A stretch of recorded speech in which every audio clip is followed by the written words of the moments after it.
Hello po, ako po si Ziad. Opo, papunta po kami ngayon sa Pure Gold. Bibili po kami ng grocery. Let's go! At kasama ko po ngayon si Kuatoy.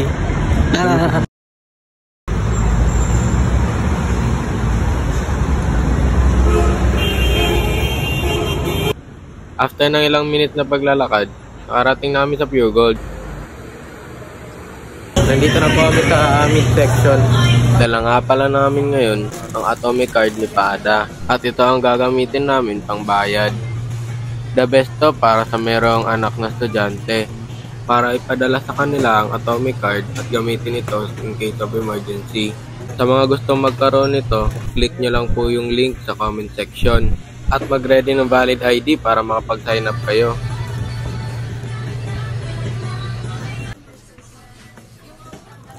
At pagkatapos niya ito i-punch ang mga items, inabot na ni Kuatoy ang atomic card. Di na si Kuatoy hinanapan ng ID at naglagay na lang siya ng PIN. 127 Please leave a comment kung anong magandang gawing content para sa susunod na video. Please pa-like, pa-follow at pakishare naman po ng page at ng video ko. Yun lang po, hanggang dito na lang po muna. Bye-bye!